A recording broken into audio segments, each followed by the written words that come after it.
মামলা ক্লোজ করে দিয়েছিল, তদন্তের নির্দেশ সিআইডি মামলা ক্লোজ করে দিয়েছিল। গত বছর আমি হাইকোর্টে গেছিলাম, জানেন আপনারা, ছবিটা দেখাচ্ছি। ওদের মামলা যেদিন ফাইন করে সুপ্রিয়ারা পদ্মারা, সেদিন আমি নিয়ে গেছিলাম। ঐতিহাসিক সিদ্ধান্ত এবং খুব প্রয়োজনীয় সিদ্ধান্ত, এটার খুব দরকার ছিল।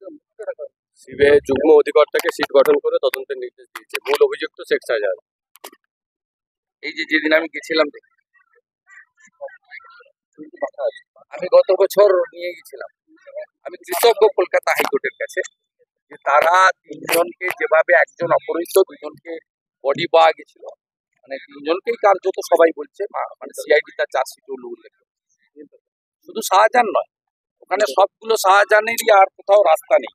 এবং যেহেতু এই সরকার এই খুনিদেরকে প্রোটেকশন দেয়, আমি লয়ারকে ইনস্ট্রাকশন দিয়ে দিয়েছি যে তারা যারা বাদী আছে তাদের পক্ষে যেন সুপ্রিম কোর্টে ক্যাভিয়েটও করে দেয়।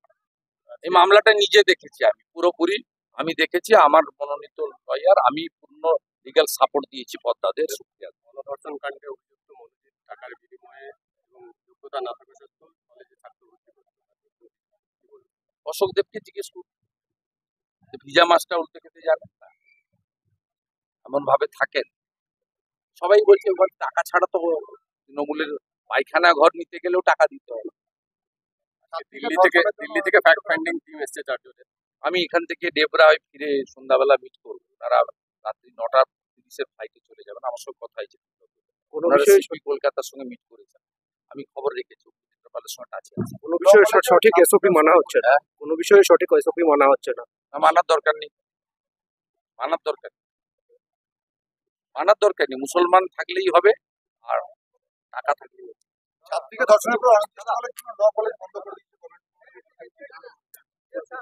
সবই বন্ধ করে, আমরা আগের বছর চালু করবো।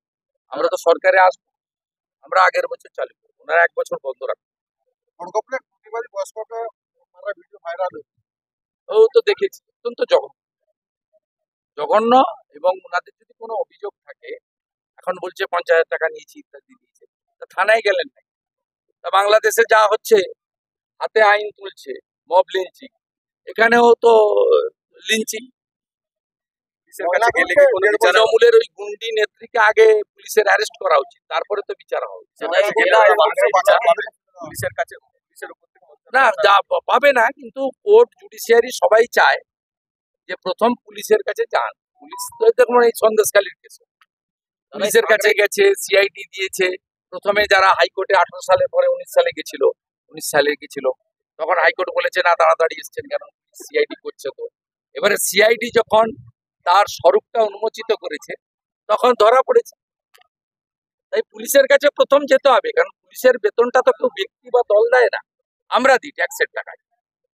পুলিশের কাছে যেতে হবে, পুলিশ তার রাজনৈতিক ইচ্ছা স্বরূপটাকে প্রকাশ করবে, তারপরে আপনি হায়ার কোর্টে যাবেন। যা হচ্ছে পশ্চিমবঙ্গের সিস্টেম একই। মানুষকে ঠিক করতে হবে, আমরা তো চাইছি, বলছি মানুষকে ঠিক করতে হবে। এই ব্যবস্থা মানুষ চাইবে। জঙ্গলমহলে গাছ ফাঁকা হয়ে যাচ্ছে, মোরাম খাদান লুট হচ্ছে, বালি লুট হয়ে যাচ্ছে, এসটি সমাজ, এসসি সমাজ এবং অরিজিনাল ওবিসি যারা, হিন্দু ওবিসি, কুর্মী ওবিসি, সকলেই বঞ্চিত হয়ে যাচ্ছে। রিজার্ভেশন উঠে যাচ্ছে। যিনি বক্তব্যে বলেছেন যে যদি কন্ট্রাকচুয়াল আর ক্যাজুয়াল নিয়োগ করো, তাহলে তো রিজার্ভেশনের প্রশ্ন নেই। তাহলে আমাদের ঘুরিয়ে বাবা সাহেব আম্বেদকরের দেওয়া রিজার্ভেশন কেড়ে নিচ্ছে। জল, মাটি সব দখলের অভিযোগ কারখানা আছে যারা এই কাজে। আরে সব আদিবাসীদের জমি লুট করছে, ল্যান্ড জেহাদ চলছে। সুনীল পাটোয়ারি, তার রাজ্য সরকারের সঙ্গে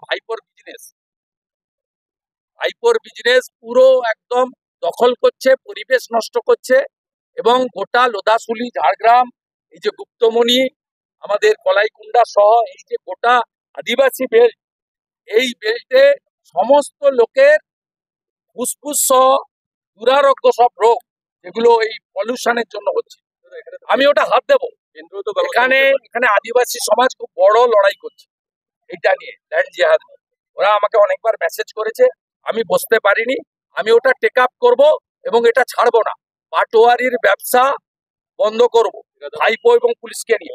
একা সৌরভ রায়ের গাড়ির বিরুদ্ধে প্রতিবাদ করেছিল বলে লালগড়ের একটা গোটা গ্রামকে জেলে ঢুকিয়েছে, গোটা গ্রাম। পাটোয়ারিরা দাদা বড় ব্যাংক ফ্রডের সাথে যুক্ত আছে। কি না না, মানুষকে ঠিক করতে হবে। এই অত্যাচার তারা সহ্য করবে? আমরা তো বলছি না পতাকা নিয়ে করো, প্রয়োজন হলে পতাকা ছেড়ে করো না। আমি যখন জঙ্গলমহলে প্রথম আসি, পতাকা নিয়ে আসিনি। আপনি কি মানুষগুলোকে আমার সঙ্গে এদের আত্মীয়তা আছে। আপনি প্রশাসনিক ভাবে পূর্ব পশ্চিম ঝাড়গ্রাম করেছেন, আমরা সব মেদিনীপুর, আমরা আমাদের খাওয়া পড়া ভাষা সব মেদিনীপুর। আমি হয়তো সাঁওতালি বলতে পারি না, কিন্তু বুঝতে পারি।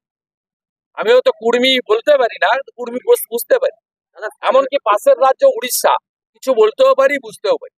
আমাদের সকলের কালচার একই, একদম একই কালচার। আপনার কালচারও একই। আপনি মেদিনীপুরের লোক, ঝাড়গ্রাম হতে পারে, ওটা প্রশাসনিক জেলা, কিন্তু আমরা অবিভক্ত মেদিনীপুর। অপরূপ জঙ্গল সুন্দরী আমাদের আছে, সুন্দর হলদিয়া বন্দর আছে, আমাদের অপরূপ দীঘার সৈকত আছে, আমাদের দুহাত ভরে প্রকৃতি মা দিয়েছে। তো আমরা সেগুলোকে অতি লোভে বিদেশে বাড়ি করার জন্য, ছেলে মেয়েকে ক্যাপিটেশন ফি দিয়ে ডাক্তার ইঞ্জিনিয়ার বানানোর জন্য, একাধিক পত্নীকে রাখার জন্য আমরা সেই আমাদের দেওয়া জিনিসগুলো এক শ্রেণীর আমলা, এক শ্রেণীর নেতা মন্ত্রী আজকে নষ্ট করছে।